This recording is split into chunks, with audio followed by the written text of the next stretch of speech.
Hello friends, welcome to Pebbles. நம்ம இன்னைக்கு செய்ய போறது பீர்க்கங்காய் கறி. இது வந்து ரொம்ப சுலபமா பண்ணலாம். அதாவது தோல் சீவிட்டு அத வந்து நம்ம சின்னதா கட் பண்ணிட்டு வெங்காயம், தக்காளி, மசாலா ஆட் பண்ணி செய்ய போறோம். இது வந்து என்னன்னா சப்பாத்தி, தோசை, சாதத்துக்கூடயும் நம்ம சாப்பிடலாம். அது ரொம்ப ஈஸியான ரெசிபி தான். வாங்க எப்படி செய்யறதுன்னு பார்க்கலாம்.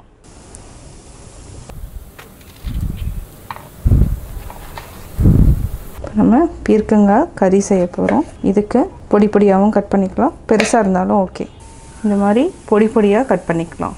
ஒரு கடாயில 4 டேபிள் ஸ்பூன் அளவுக்கு எண்ணெய் விட்டுக்கலாம். எண்ணெய் காஞ்சிருச்சு. 1/2 டீஸ்பூன் அளவுக்கு கடுகு போட்டுக்கலாம். கடலை பருப்பு, உளுத்தம் பருப்பு 1 டீஸ்பூன். வாசனைக்கு 1/4 டீஸ்பூன் அளவுக்கு சீரகம். கொஞ்சமாக பெருங்காயம் ஆட் பண்ணிக்கலாம். பொன்னிறம் ஆனதுக்கப்புறம் இதுக்கு 2 பெரிய வெங்காயம், 1 பச்சை மிளகாய் சிம்மில் வச்சுக்கலாம். நல்லா ஃப்ரை பண்ணிவிட்டு இதுக்கு இஞ்சி பூண்டு பேஸ்ட் வந்து ஆப்ஷனல் தான். கொஞ்சமாக உப்பு போட்டுக்கலாம். இது 1 நிமிஷம் வரைக்கும் நல்லா வதங்கட்டும். மஞ்சத்தூள் கொஞ்சமாக ஆட் பண்ணிக்கலாம். 1 டீஸ்பூன் அளவுக்கு மிளகாத்தூள். இது கூட நம்ம ஒரு 1/4 டீஸ்பூன் அளவுக்கு கரம் மசாலாவும் ஆட் பண்ணிக்கலாம்.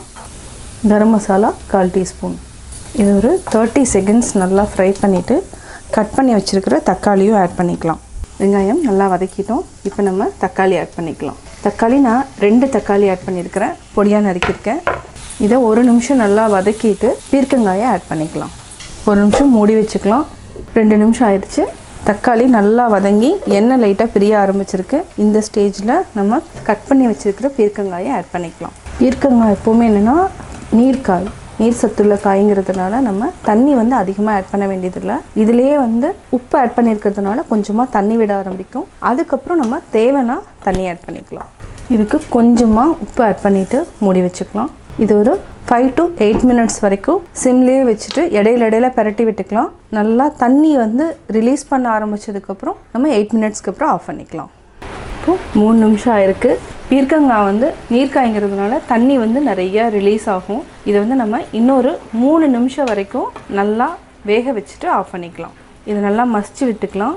அப்படியே ப்ரெஸ் பண்ணி விட்டாலே போதும். இது ஒரு 3 நிமிஷம் வரைக்கும் நல்லா வேக வச்சுட்டு ஆஃப் பண்ணிக்கலாம். 3 நிமிஷம் ஆயிடுச்சு. பீர்க்கங்காய் நல்லா வெந்துருச்சு. இப்போ ஆஃப் பண்ணிக்கலாம். சுவையான பீர்க்கங்காய் கறி ரெடி. நான் பீர்க்கங்காய் கறி எப்படி செஞ்சேங்கிறது பார்த்தீங்க. கட்டாயம் உங்களுக்கு இந்த வீடியோ பிடிச்சிருக்கும். இந்த வீடியோ பிடிச்சதுன்னா லைக் பண்ணுங்கள், ஷேர் பண்ணுங்கள், கமெண்ட் பண்ணுங்கள். மறக்காமல் பெபிள்ஸ் தமிழ் சேனலையும் கோபி சுதா சேனலையும் சப்ஸ்கிரைப் பண்ணுங்கள்.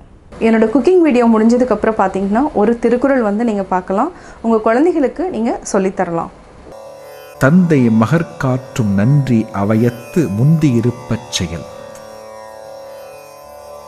கற்றோர் சபையில் தம் மகனை எல்லோரையும் விட சிறந்தவனாக ஆக்குவதே தந்தையின் கடமையாகும்.